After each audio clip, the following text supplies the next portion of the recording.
Like, subscribe and press the bell icon for new updates.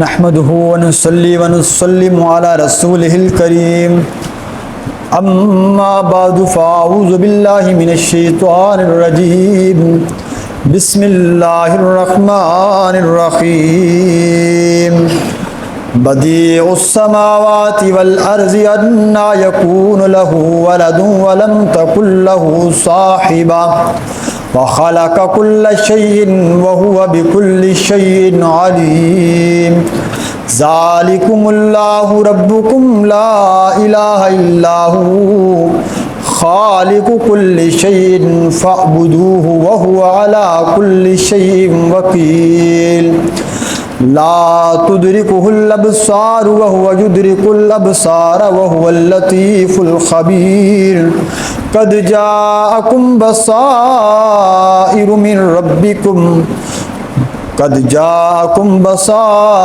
من ربكم فمن أبصر فلنفسه ومن عمي فعليها وما أنا عليكم بحفيظ وكذلك نصرف الآيات وليقولوا درست ولنبينه لقوم يعلمون صدق اللہ العظیم اللہم صل علی سیدنا و مولانا محمد وعلی آل سیدنا و مولانا محمد وبارک وسلم ثم صل علیہ. ماقبل کے رکوع پورے میں اور آیات کے اندر ہم یہ بات پڑھتے چلے آ رہے ہیں. اللہ ایک ہی مسئلے کو بار بار ذکر کر رہے ہیں اور وہ ہے مسئلہ توحید.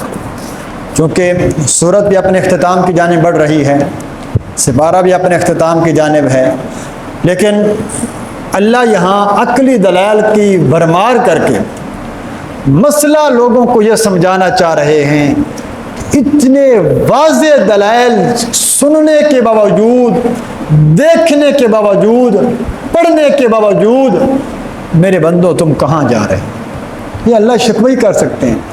تو ایسے ہے نا، پرانے زمانے غلام ہوتے تھے، باندیاں ہوتی تھیں، مولا ہے، مالک ہے، وہ غلام جو منہ سے نکالتا ہے، جو اس کی ضروریات ہے، مالک اس کی ہر چیز پوری کرتا ہے اور اس کی بچپن سے لے کر اس کی ہر ضرورت کو پورا کیا. اب جب خدمت کرنے کی باری آئی نا مولا غلام کی کہ میرے مالک نے مجھ پر بڑے احسان کیے ہیں، اب اس کی خدمت کروں، اس وقت اس نے کہا بھائی یہ تو اب یہ چونکہ اب میں خدمت کرنے کے قابل ہو گیا ہوں، لہذا اب تیری خدمت نہیں کروں گا، میں تو کسی اور کی خدمت کروں. اللہ یہ مثالیں بھی دیتے ہیں. اور حضور حدیث میں حضور نبی کریم صلی اللہ علیہ وسلم فرمایا وہ غلام جو غلامی کے اندر رہتے ہوئے اپنے مالک یعنی اپنے مولا کی بھی خدمت کرتا ہے، اس کے احکامات بجا لاتا ہے اور 5 وقت کی نماز بھی پڑھتا ہے، اپنے رب العالمین کا شکر بھی ادا کرتا ہے، اللہ اس کو 2 اجر عطا کرتے ہیں کیونکہ وہ بڑی مشقت کے ساتھ آیا ہے. یہ بات تو ذہن میں رکھیے گا کہ جتنی زیادہ مشقت جس عمل میں پائی جائے گی اتنا زیادہ اس کا ثواب بڑھ جاتا ہے. لیکن کچھ چیزیں مستثنا بھی ہوا کرتی ہیں. پچھلے دنوں انجینئر محمد علی مرزا کا بیان چل رہا تھا. اب دیکھیں حرم شریف اللہ نے اس کو عظمت دی، اللہ نے اس کا مقام بلند کیا ہے. آپ یہاں چاہے زمزم سے آب زمزم سے پانی سے وضو کر کے جتنا متقی کعبہ کا امام بھی یہاں لا کر کھڑا کر دیں، وہ یہاں نماز پڑھے گا، ایک ہی نماز کا ثواب ملے گا. یہ جماعت سے کرائے گا تو کتنی نمازوں کا 27 نمازوں کا ثواب ملے گا. اور یہاں گنہگار سے گنہگار بندہ اٹھ کر حرم میں جا کر نماز پڑھے، اللہ 1,00,000 نماز کا ثواب عطا کرتے ہیں. اب وہ کہہ رہے تھے جی کہ یہ جو اس دور کی بات ہے، مشقت کی بات ہے، ایک بندہ صحرا میں ہے، تپتے ہوئے صحرا میں بڑی مشقت سے عبادت کرتا ہے، اس کی عبادت افضل ہے. اس کا تلاوت کا ثواب جو دیکھ کر کرتا ہے، مشقت سے کرتا ہے، صحابہ کی نعوذ باللہ تلاوت سے افضل ہو جائے گا. یہ باتیں عقل نہیں کیا جائے، اس پر قیاس نہیں کیا جاتا کہ حرم میں نماز پڑھنے کا ثواب کیا ہے جی؟ مسجد نبی میں نماز پڑھنے کا ثواب 50,000 نمازیں ہیں، 25,000 نمازیں ہیں، جتنا اللہ کے نبی صلی اللہ علیہ وسلم نے بیان کر دیا. کیونکہ صحیح حدیث ہے، آپ صلی اللہ علیہ وسلم نے فرمایا کوئی بندہ سوائے مسجد کا قصد لے کر کہ باقاعدہ اس مسجد کی زیارت کے لیے جاؤں، وہاں جا کر نماز پڑھوں گا، کوئی اس کو الگ ثواب ملے گا، یعنی یہ نیت رکھ کر اس مسجد میں جاؤں گا تو مجھے کیا ملے گا؟ کوئی الگ ثواب ملے گا. 3 مسجدوں کے علاوہ کوئی اس کی اجازت نہیں ہے، وہ حرم شریف، مسجد نبوی اور فرمایا بیت المقدس. ہاں مسجد قباء میں جو نفل پڑے گا اس کو اللہ تعالیٰ ایک مقبول عمرے کا ثواب عطا کرتے ہیں. وہ تو مختلف مسجدوں کے ہے لیکن عبادت کے لحاظ سے تو ایک تو یہ بات. دوسری بات، جہاں بھی پہلے نمبر پر اللہ کے لیے دلیل ذکر کریں گے، پھر وہی بات کہ لا الہ الا ہو، اللہ کے سوا کوئی معبود نہیں. آج کے ہمارے سبق میں ایک مسئلہ آ رہا ہے جی، جس کی میں تھوڑی سی وضاحت کر کے پھر سبق کا ترجمہ کرتے ہیں. آیت آ رہی ہے، آیت نمبر 103 میں لا تدرکہ الابصار. اللہ کی ذات ایسی ہے کہ اس کا آنکھیں ادراک نہیں کر سکتی، احاطہ نہیں کر سکتی، وہ سب کو دیکھ رہا ہے، اس کو کوئی نہیں دیکھ سکتا. یہ ہے جی بڑا معرکۃ الآراء مسئلہ، جسے ہم کہتے ہیں رؤیت باری تعالیٰ. باری تعالیٰ کا دیدار، اللہ تعالیٰ کا دیدار کیا دنیا میں ممکن ہے؟ اہل سنت والجماعت کا متفق علیہ عقیدہ ہے کہ اللہ کا دیدار اس دنیا کی آنکھ کے ساتھ اللہ نے یہ ممکن ہی نہیں رکھا. حتیٰ کہ مفسرین نے بڑا خوبصورت یہاں جملہ بھی نقل کیا کہ آدم علیہ السلام سے لے کر قیامت کے آخری انسان کی تمام لوگوں کی بینائی کی طاقت کو جمع کیا جائے، تمام جنات کی طاقت کو جمع کیا جائے، تمام مخلوقات کی طاقت کو جمع کر کے، اور وہ یہ طاقت جمع کر کے کوئی کہے کہ خدا کی ذات کا ادراک ہو سکتا ہے، یہ ممکن ہی نہیں. اللہ نے اس انسانی اس آنکھ میں اتنی طاقت ہی نہیں رکھی کہ وہ خدا کا دیدار کر سکے.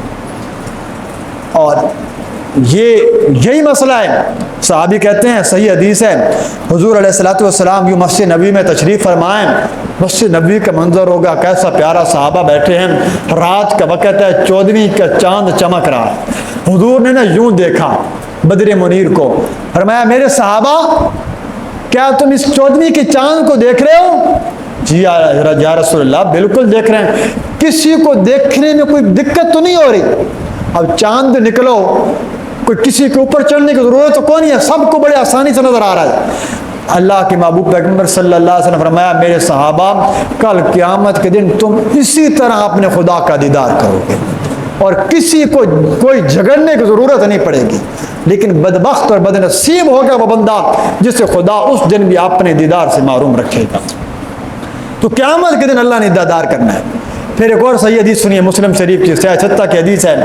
جنتی جنت میں پہنچ گئے.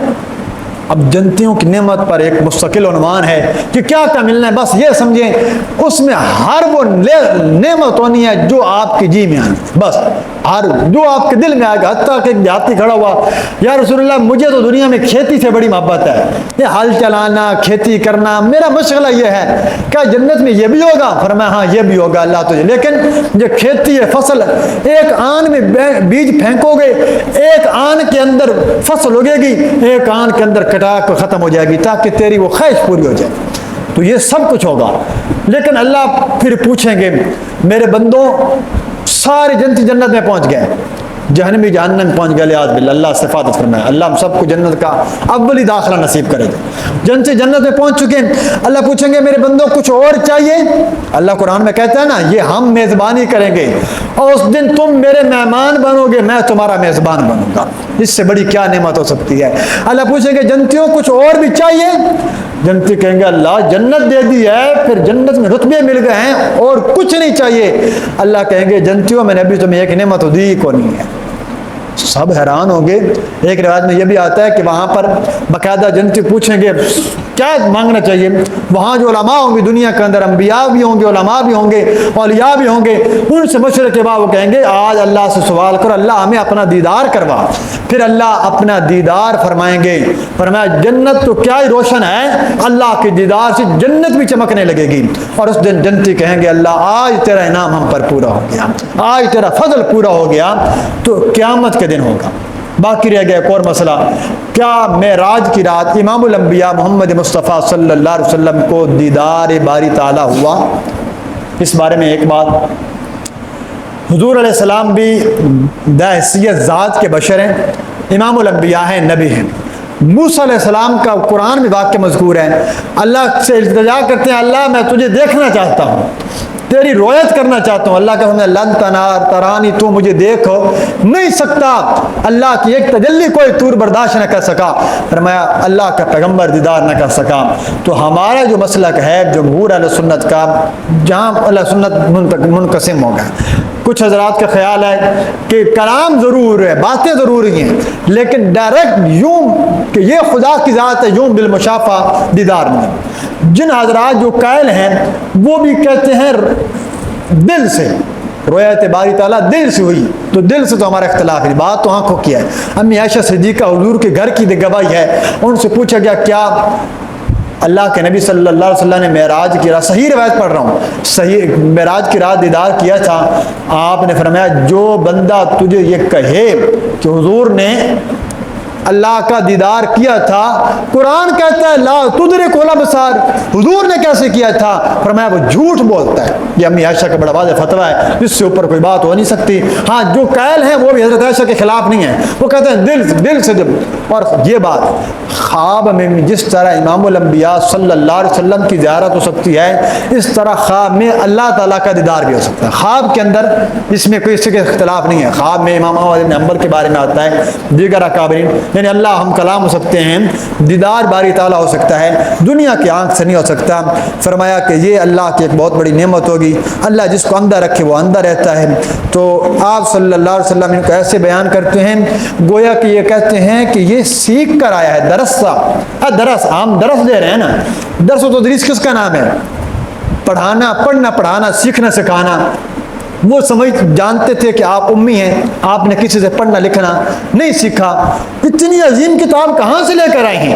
وہ کہتے ہیں ضرور کسی سے سیکھ کر آتے ہیں۔ پھر الزام لگا دیا فلاں لوہار سے سیکھ کر آتے ہیں، وہاں بیٹھتے ہیں وہاں وہ لوہار سے سیکھ کر آتے ہیں۔ اللہ کا نے فرمایا اگر کسی انسان سے سیکھ کر آتے ہیں تو تم سارے بلیغ علماء عرب مل جاؤ اور اس قرآن جیسی ایک آیت پیش کر دو، یہ قرآن کا اعجاز ہے۔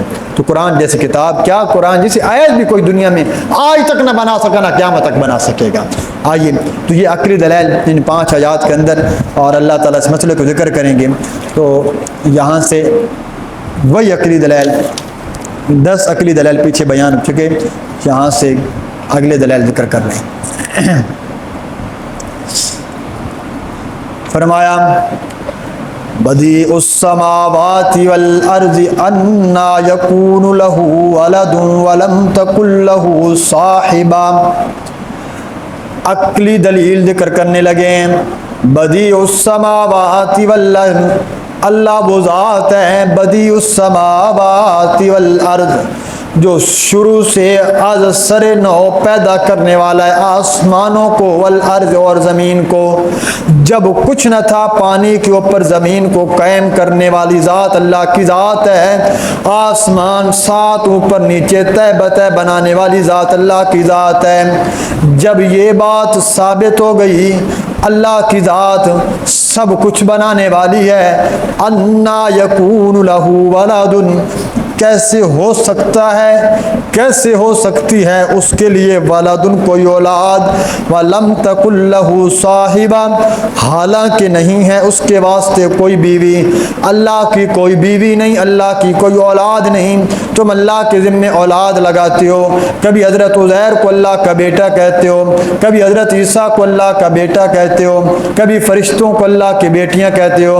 وخلق کل شیء، اور اللہ کی اولاد کیسے ہو سکتی ہے؟ اللہ نے پیدا کیا ہے ہر چیز کو، وَهُوَ بِكُلِّ شَيْءٍ عَلِيمٌ، اور وہی ہے ہر چیز کا علم رکھنے والا۔ اللہ کے علم میں تو ایسی کوئی اولاد نہیں ہے، اگر تمہارے علم میں ہے کہ اللہ کی کوئی اولاد ہے تو اس پر کوئی دلیل لے کر آؤ۔ اللہ لم یلد ولم یولد ولم یکن لہ کفوا احد، وہ اللہ کی ذات بے نیاز ہے، اس کی کوئی اولاد نہیں، وہ کسی کی اولاد نہیں، وہ اولاد والے سلسلے سے پاک ہے، اللہ کے علم میں ایسی کوئی بات نہیں۔ یہ سارے کے سارے عقلی دلائل ذکر کرنے کے بعد اللہ کہنے لگتے ہیں ذالکم اللہ ربکم، یہ ہے تمہارا اللہ ربکم جو تمہارا پروردگار ہے، جس نے آسمان بنائے، جس نے زمین بنائی، جس نے دن بنایا، جس نے رات بنائی، جس نے یہ ساری کی ساری دنیا کا نظام چلا دیا۔ ذالکم اللہ ربکم، یہ ہے تمہارا اللہ ربکم جو تمہارا پروردگار ہے، تمہارا پالنہار ہے۔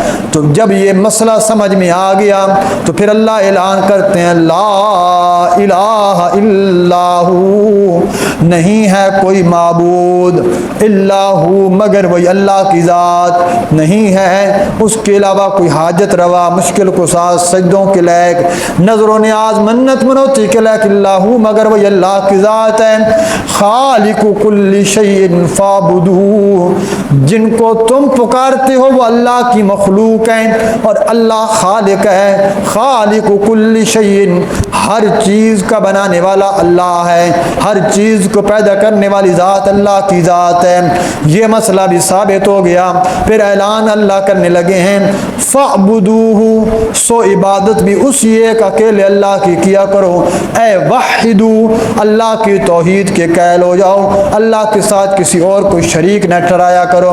وَهُوَ عَلَىٰ كُلِّ شَيْءٍ وَكِيلٌ، اور وہی اللہ ہی ذات ہے عَلَىٰ كُلِّ شَيْءٍ وَكِيلٌ، ہر چیز کے اوپر نگران ہے، کار ساز ہے، اس جیسا نگران کوئی نہیں، جو نیند سے بھی پاک ہے، جو اونگ سے بھی پاک ہے، جو تھکاوٹ سے بھی پاک ہے، ہر قسم کے عیب سے پاک اللہ کی ذات ہے۔ اللہ کہتے ہیں ہر چیز پر اللہ نگرانی کرنے والا، حفاظت کرنے والا ہے۔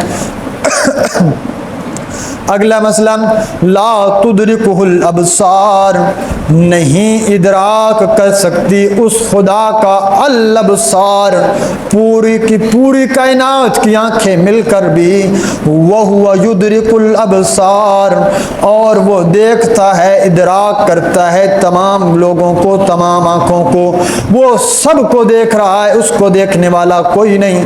کیوں نہیں دیکھ سکتے؟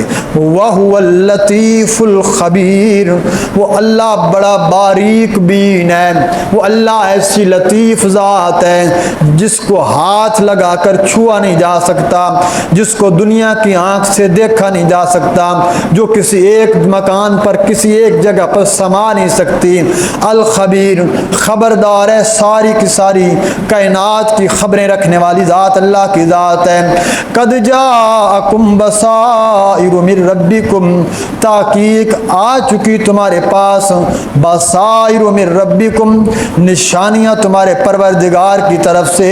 فمن ابصر فلنفسہ، جس نے ان نشانیوں کو دیکھ لیا، جس نے اس کو پا لیا، فلنفسہ، اس نے اپنے نفس کا بھلا کر لیا۔ جس نے اللہ کی کائنات کی نشانیوں کو دیکھ کر اس پر ایمان لے آیا، اپنا بھلا کر لیا۔ ومن عامیہ، اور جو اندھا بنا رہا، کائنات کے قدرت کے نظام کو دیکھ کر بھی اس کی توحید کا قائل نہ ہوا، فعلیہا، تو اس کا نقصان بھی اسی کے ذمہ ہوگا۔ وما انا علیکم بحفیظ، اور میں نہیں ہوں تمہارے اوپر نگران۔ میرے محبوب پیغمبر آپ کہہ دیجئے اللہ نے تمہارے سامنے سارے کے سارے مادے واضح کر دیے، ساری کی ساری باتیں واضح کر دیں۔ اللہ کے محبوب اس بات پر نگران نہیں کہ ایک ایک بندے کو پکڑ کر تمہیں اپنا مذہب قبول کروائیں۔ وَكَذَلِكَ نُصَرِّفُ الْآيَاتِ، اور اسی طرح ہم پھیر پھیر کر بیان کرتے ہیں اپنی آیات، اپنی قدرت کے دلائل۔ وَلِيَقُولُوا، تاکہ وہ لوگ کہہ دیں درستہ کہ یہ تو کہیں سے پڑھ کر آیا ہے، یہ تو کہیں سے سیکھ کر آیا ہے۔ وَلِنُبَيِّنَهُ لِقَوْمٍ يَعْلَمُونَ، ہم اسی طرح اس لیے یہ آیتیں بیان کرتے ہیں تاکہ ہم بیان کر دیں یہ باتیں اس قوم کے لیے یعلمون، جو علم رکھنے والی ہے۔ اللہ فرماتے ہیں جو تھوڑے سی سمجھ رکھتا ہے اسے پتہ چل جائے کہ واقعتاً آپ اللہ کے سچے پیغمبر ہیں۔ اتنے واضح دلائل بھلا کون لے کر آتا ہے، اتنی واضح باتیں بھلا کون بیان کرتا ہے کہ جس کے پاس کوئی ظاہری ذریعہ نہیں ہے، اس کے باوجود اتنا خوبصورت قرآن، وہ اللہ کے قرآن کی آیتیں اللہ کے محبوب پیغمبر پڑھتے ہیں۔ فرمایا اس قرآن میں یہ توحید کے مسئلے کو اللہ بار بار ذکر کرتے ہیں، اور آپ نے رویت کا مسئلہ بھی ذکر کر دیا۔ تو اللہ تعالیٰ سے انسان دیدار باری تعالیٰ کا، اللہ کے محبوب پیغمبر صلی اللہ علیہ وسلم کی زیارت کا سوال بھی کر سکتا ہے، شوق بھی رکھ سکتا ہے۔ اور اللہ کے نبی صلی اللہ علیہ وسلم کی زیارت تو بہت سارے ہزاروں لاکھوں افرادوں کو ہوئی، اس کا سب سے بڑا جو عمل ہے وہ جتنا زیادہ کوئی متبع سنت ہوگا، جتنا زیادہ درود کی کثرت ہوگی، اللہ تعالیٰ اس کی یہ خواہش بھی پوری فرما سکتا ہے۔ اللہ تعالیٰ ہم سب کو بھی اپنے محبوب پیغمبر صلی اللہ علیہ وسلم کی اطاعت، زیارت و شفاعت نصیب فرمائے۔